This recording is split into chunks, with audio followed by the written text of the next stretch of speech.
And the first term I would like to talk about today is drowsy.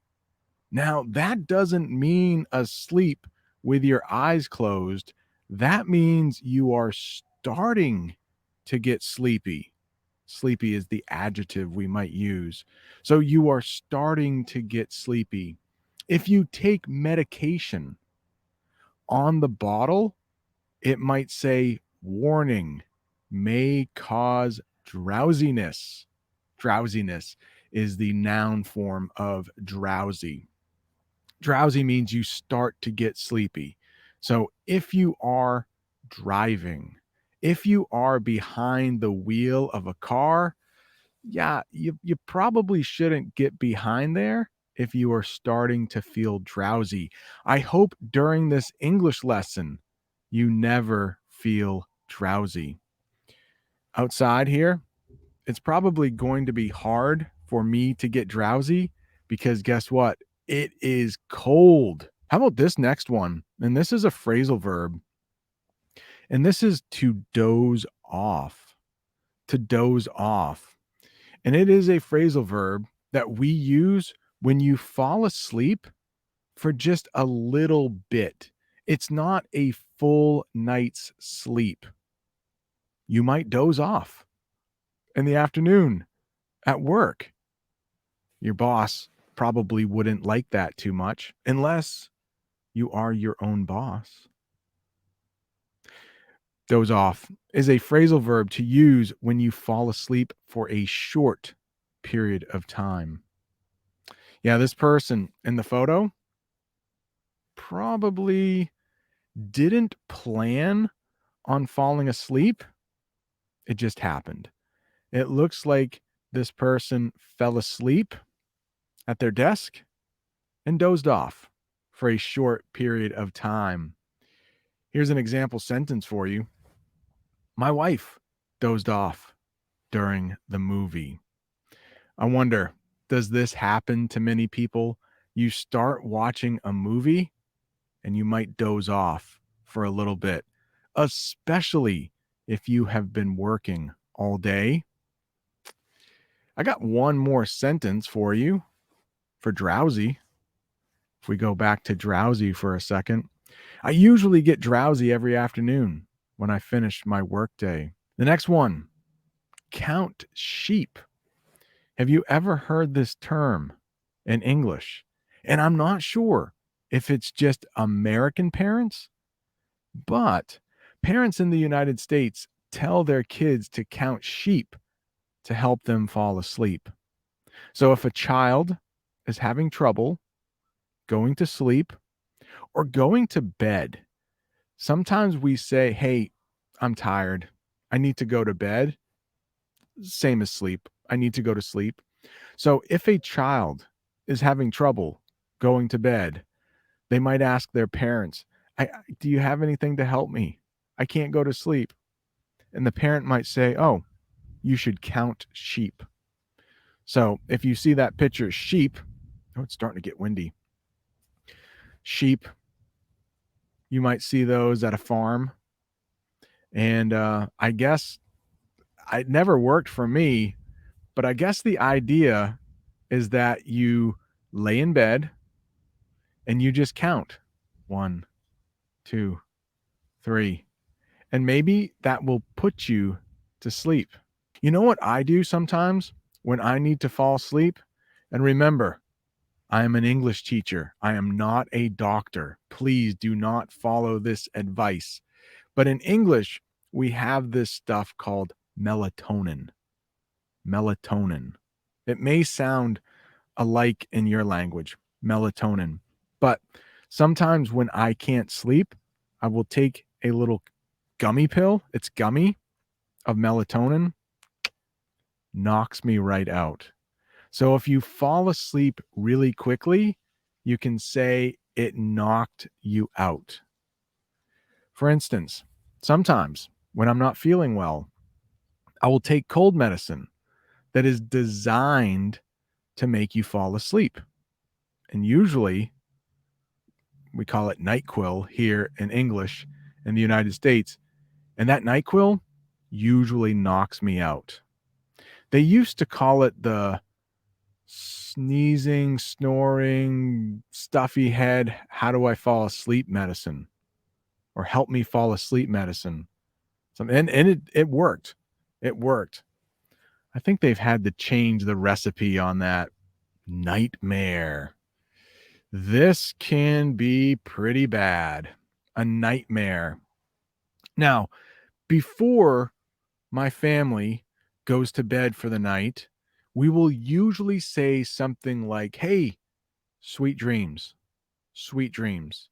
And that's just something you say to someone before they go to sleep, hoping that all of the dreams they have are good. Nightmares are the opposite. Nightmares. So you probably know dreams in English. That is when you are sleeping and it's like a movie plays inside your head. Well, hopefully you have good dreams. Those are all happy things.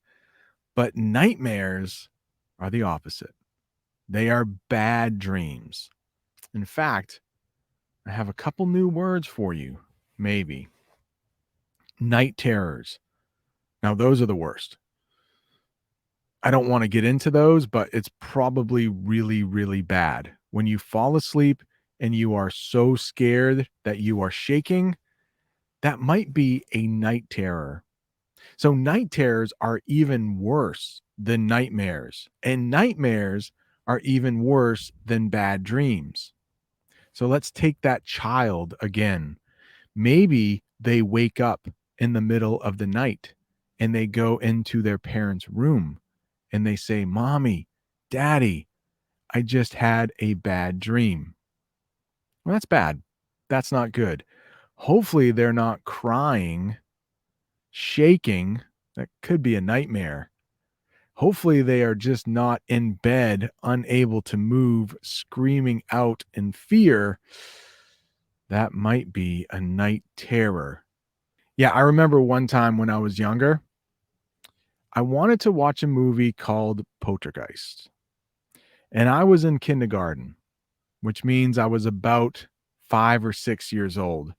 And we had cable TV. And my mom said, "No, you're gonna have nightmares." I said, "No, Mom, I'm a big boy. I can handle it." So she let me watch that movie. I had nightmares for the next week. Poltergeist. There was one part, I believe they're in the basement. Yeah, let's not talk about basements because that's why I'm out here now. My basement is in shambles. But they were in the basement and skeletons started attacking them. That was it. I shut the movie off and had nightmares. Toss and turn. So this is something you can say when you didn't sleep well the night before.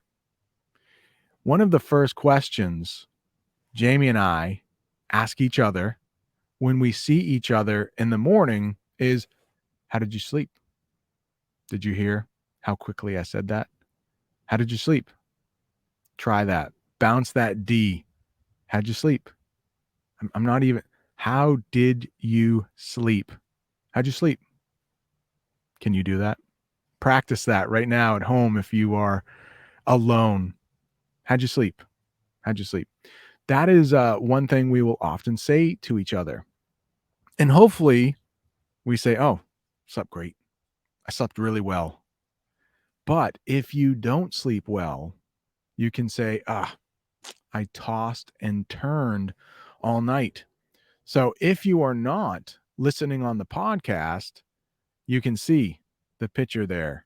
And it looks like that person is tossing and turning all night long. They can't get comfortable. They are moving around a lot in their sleep. And that is not fun for anyone. If you didn't sleep well, you can say that you tossed and turned all night. So I hope everyone in the chat, watching on replay, listening to the podcast, I hope last night you didn't toss and turn at all. But how about this? What if you sleep really well? You could say, oh, slept like a baby. I slept like a baby. If you sleep really well, you can say that you slept like a baby. And that is the past tense of sleep. Slept. Not sleeped. I sleeped good. That's bad English. The the native speaker would probably know what you meant, but it's not correct. You should say I slept well. A lot of native speakers will say, I slept pretty good. And that's fine. That's fine. It's not correct, but it's fine. They will know what you mean. I slept like a baby.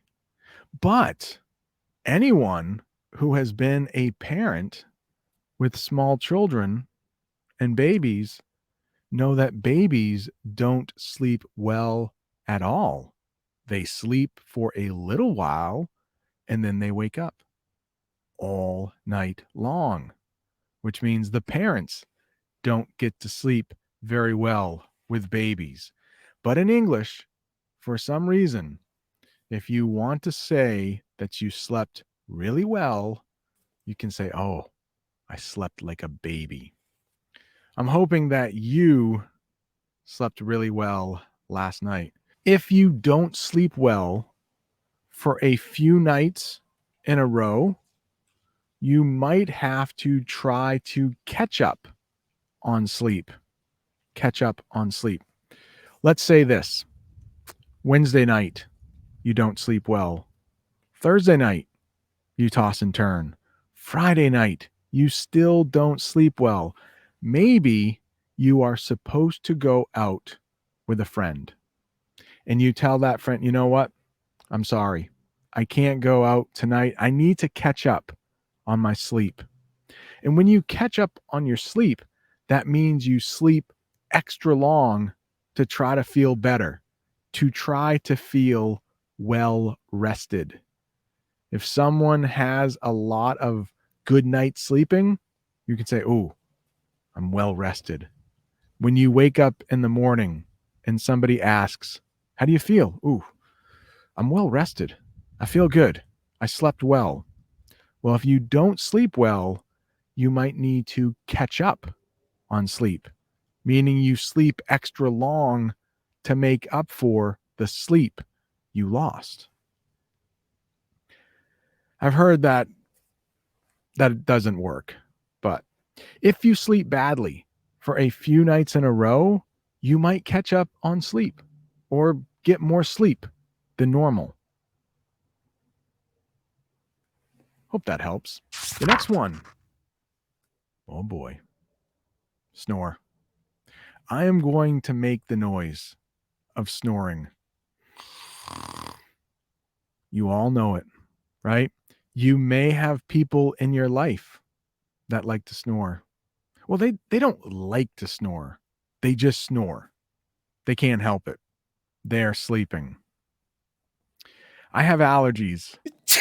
I do have new medication for allergies.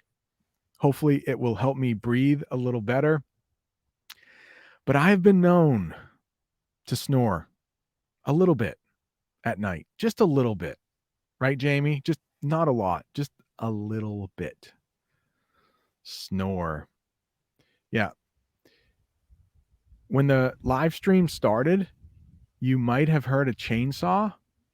I do know some people that sound like a chainsaw when they sleep. They are really loud snorers. I don't think I am that bad. And if you are snoring really bad, you might want to see a doctor. That might not be good. Let's talk about this. Light sleepers. Light sleepers. Light sleepers can't sleep if someone is snoring next to them. So you can see that. That might be a husband and a wife. That man, he looks like he could snore pretty well. And of course, the woman next to him, maybe his wife, she is not having it. She could be a light sleeper. Light sleepers hear every noise during the night. We also have something called a heavy sleeper. Heavy sleepers could sleep right next to the highway, loud cars going by, and they never wake up. That would be a heavy sleeper. Light sleepers, they probably don't sleep as well, and they probably hear every noise. So, my question to you in the chat, are you a heavy sleeper or are you a light sleeper? Remember, if you are a heavy sleeper, you do not hear a lot of sounds at night. You could sleep through the fire alarm. I hope this doesn't happen to you, but if your house or your apartment is on fire, there could be an alarm that makes a noise. Heavy sleepers would sleep through that. We'll talk about sleep through in a minute, but they would not wake up. Light sleepers, they hear the floor creaks. What else might they hear? They might hear the wind, just a little breeze. Light sleepers would wake up. Heavy sleepers would not wake up. So my question to you, are you a heavy sleeper or are you a light sleeper? Water.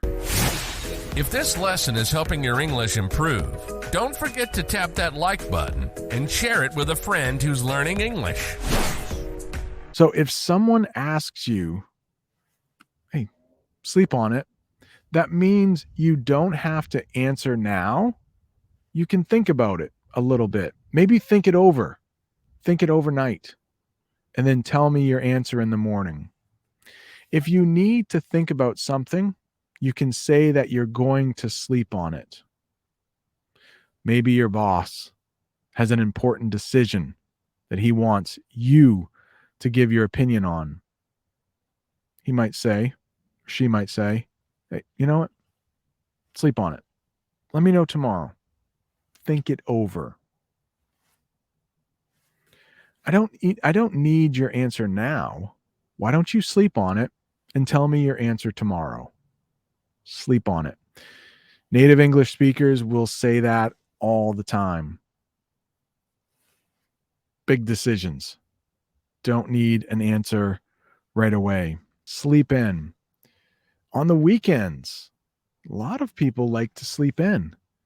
And if you live in the United States or Brazil or Argentina or Chile, if you sleep in too much, you might miss the English lesson I do because I do it in the morning for North and South America.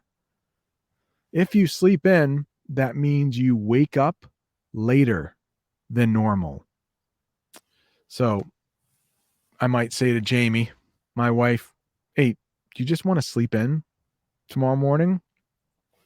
And that means we stay in bed longer.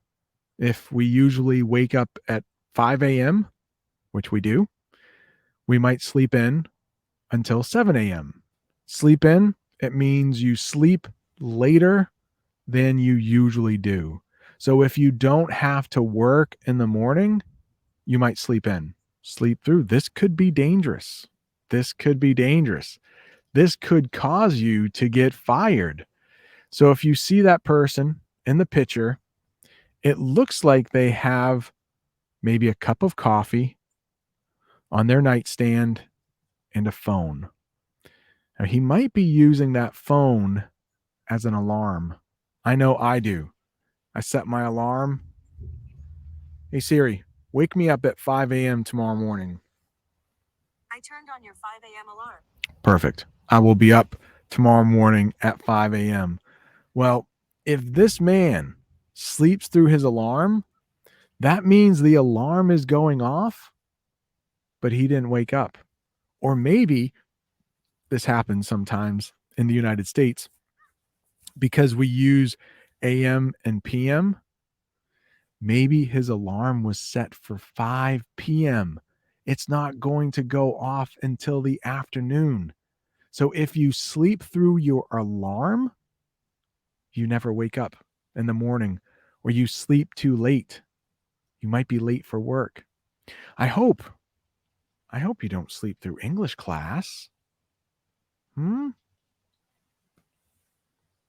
hope you don't sleep through your English class. The next one, out like a light. I think I mentioned this one already, but if you can fall asleep really quickly, or if you sleep really well, you say, oh, I was out like a light all night. It means you slept really well. If you fall asleep quickly or get into a deep sleep, you can say, I was out like a light. Out like a light. Looks like this person in the picture is out like a light.